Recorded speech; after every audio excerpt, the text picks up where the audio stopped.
Dear students, negative marks ஓட impact எப்படி இருக்குங்கிறது பற்றின வீடியோஸ் நான் நிறைய போட்டிருக்கேன். Let me not redo the same thing. இன்னைக்கு என்ன பார்க்கலான்னா இந்த நெகட்டிவ் மார்க்ஸை எப்படி ஓவர் கம் பண்ணணும், what are the problems students are facing and how to overcome it. So இந்த வீடியோக்கு முன்னாடி I have spoke to lot of students finding the reasons for their negative, and I just want to help them and also the similar students who has accumulated negatives in their grand test. In the mock test la irukra negatives alla overcome panningna ungaloda NEET exam successful ah panna mudiyum. So what are the reasons for negative? ஒரு first reason வந்து when you start with the full grand test அல்லது mock test of NEET exam நீங்கள் continuously and again full syllabus revise பண்ணி வரணும். So if there is a full grand test tomorrow means you cannot revise the complete syllabus today. So ஒரு grand testக்கு நீங்கள் ப்ராப்பரான schedule வச்சுக்கணும். So 3 days of revision plan, 5 days of revision plan போட்டுட்டு whole syllabus revise பண்ணிட்டே இருக்கணும்.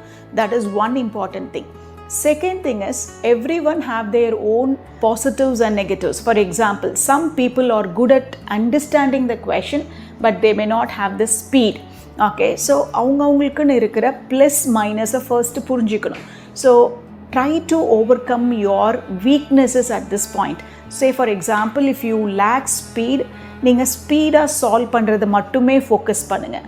உங்களுக்கு questions வந்து ப்ராப்பராக புரிஞ்சிக்க முடியல அப்படின்னா நிறைய questions சால்வ் பண்ணுங்கள். உங்களுக்கு மறந்து போயிடுறது கான்செப்ட்ஸ்னால் கீப் ரீடிங் த நோட்ஸ். இதுதான் அவங்களோட ஸ்ட்ரென்த் வீக்னஸ்க்கு தகுந்த மாதிரி உங்களோட ரிவிஷன் ஸ்ட்ராட்டஜி இருக்கணும். தென் another important thing is don't be tensed in the exam hall. யூஷுவலாக ப்ரிப்பேர் பண்ணிட்டு போகிறவங்க காம்பேக்டாக கம்போஸ்டாக உட்காந்து எழுதுவாங்க.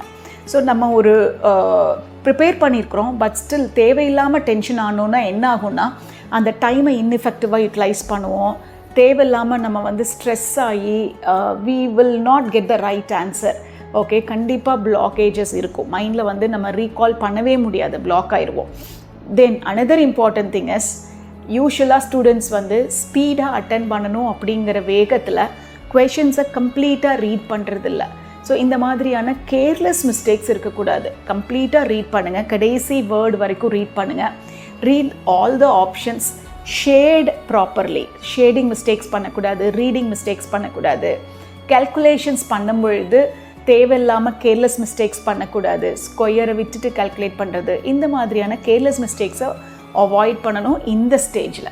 ஓகே, இந்த ஸ்டேஜில் எப்படியெல்லாம் கேர்லெஸ் வருதுங்கிறது ஒரு ஸ்டூடெண்ட்டுக்கும் வேரி ஆகும். But every student has a pattern of careless.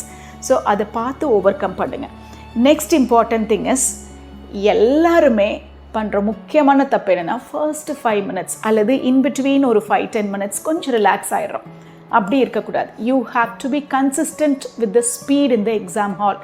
Question number 1லேருந்து 180 வரைக்கும் டைமை ஈக்குவலாக எல்லா கொஷின்ஸ்க்கு கொடுங்க. That is the secret of winning this NEET exams.